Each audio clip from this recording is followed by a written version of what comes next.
Troy's joining us today. Eckard Enterprises LLC, family-owned and operated alternative investment and asset management firm. They specialize in mineral rights and oil and gas. Troy brings a lot of experience here, more than most of us can say, since 1985. Troy's dedicated his entire career to the U.S. energy industry, managing alternative investment portfolios and giving him the wealth of knowledge and expertise in this area. So, Troy, without further ado, I'll pass it to you. Just give your 60-second pitch here. Yeah, no problem. So basically the pitch is pretty simple. I've been involved since 1985 representing high net worth investors who had a desire to be actively and directly involved in the U.S. oil and gas space. Over the last almost 40 years, it's gone from being a high risk, off the radar type of investment asset class that was very risky, not only in the asset, but in the people you did business with and from the people that you actually had. So bottom line is that I started off as a licensed FINRA broker-dealer owner. I own my own investment firm for about 22 years, but along the way, what I recognize is that investors need to be as close to the asset as possible. So I set up my own energy company in 1995, and we focused on advanced technology using 3D seismic, drilling wells with large private and public companies. Did that for about 15 years. And then as I got older and as I began to realize there was such a major shift in the energy business, it became evident to me there was no middle class in the oil and gas industry. It was either mom and pops or major billion-dollar companies, and that space for private investors dissipated. There was no way for a private investor to get involved in either drilling or mineral rights or pipelines because it was just out of the scope.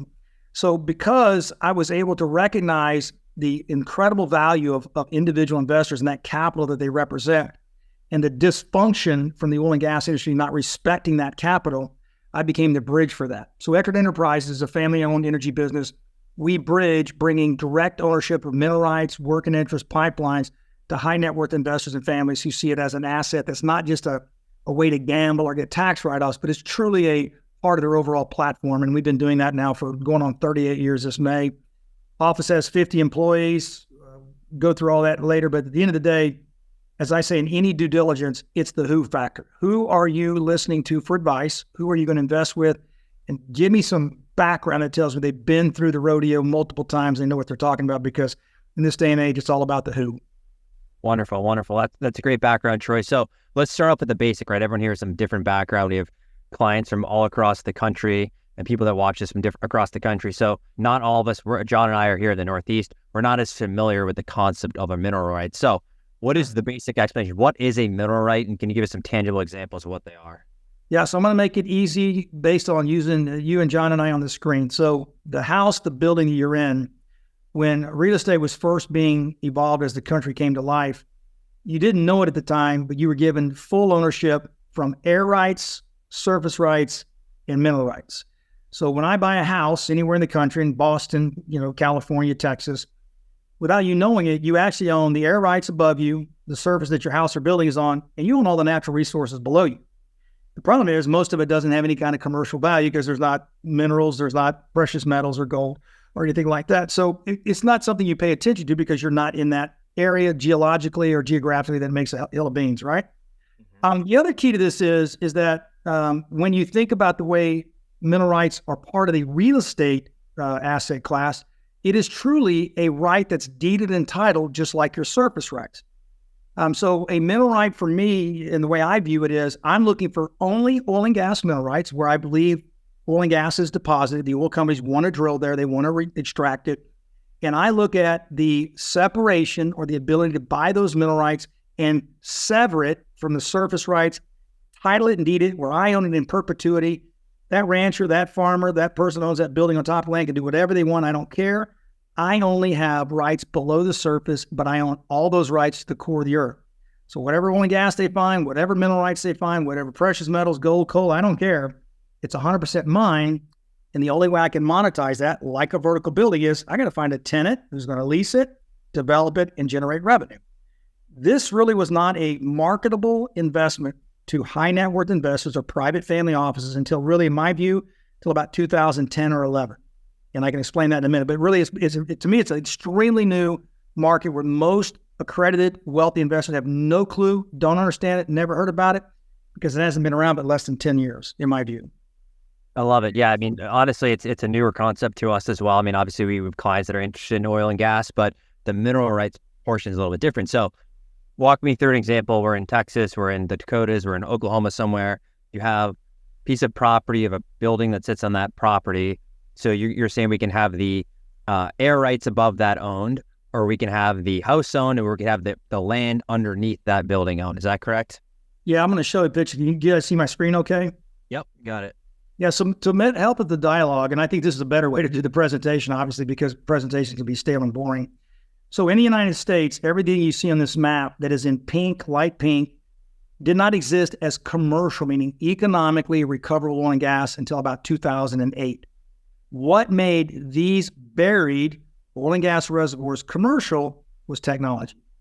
So the oil and gas industry has been drilling through these different formations, a 1.5 miles to 3 miles below the surface. We've been drilling through it for 100 years, but it was always considered to be the equivalent of wet concrete. It was very, very dense, no porosity, but loaded with organic material, but no one could figure out how to make it flow.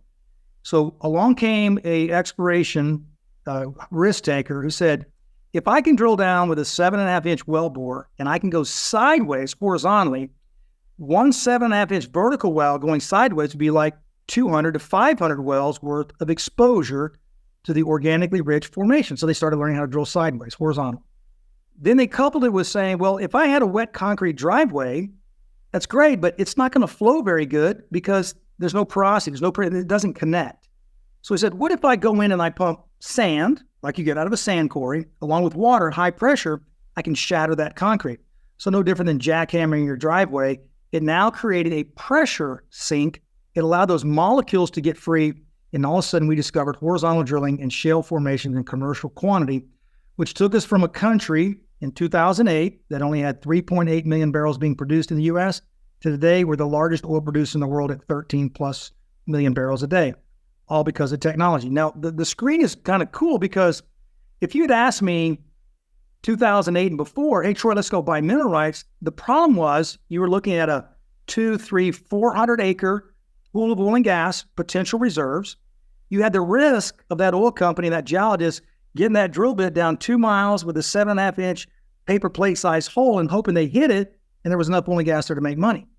Well, if there were mineral rights to buy, the geologist, the president of the oil company, the geophysicist, they knew where it was. They would go buy them and buy all they wanted. There wasn't anything for us to get.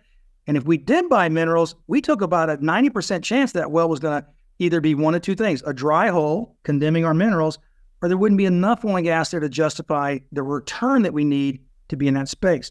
That all changed with horizontal drilling because we went from, look, there's maybe 5 million acres in the United States that has oil and gas under it vertically, to now, if you look at the pink now represents somewhere in the neighborhood of about 400 million acres loaded with oil and gas. Now the question is not will you find oil and gas? It's how do you play the game of monopoly, owning Park Place and all the valuable assets by figuring out where to buy the best minerals at the right price. And that's where I think my 4 decades of exploration has really just been the absolute paramount tool for this company and our partners to get the kind of financial success that we've had. So if you fast forward and say, well, what does it look like in real time? Well, each one of those pink areas is basically just a Grand Canyon. It's a buried Grand Canyon filled up with dead plants and animals as everything got eroded. And then all of a sudden you had the oceans move, tectonic plates moved 100 million years ago. And all of a sudden this Grand Canyon filled up to the brim. Now you had 2 things working for you. You had the core of the earth, super hot magma cooking it like a pot of rice. It's capped by rock and formation that doesn't have any porosity. It's kind of like a lid on that pot of rice, and it percolated. And that dead plants and animals turned into oil and gas. Now the question is, how do you get it out? Because it's like wet concrete. So that's where horizontal drilling came in, and they said, look, we know that in this Grand Canyon, there's multiple different deposits at 75 million years old, 80 million years old, 100 million years ago that are loaded with oil and gas. We just have to figure out which one's most productive, which one's most cost efficient, and which ones we're going to go drill. Now here, I got to remind you, as a mineral owner, we take no risk, we pay no cost, we don't drill any wells, we have no decision making because why? Like the King of England today, the monarch owns all this assets of real estate they've collected for thousands of years. Whoever develops or works with the monarch's property pays them a royalty.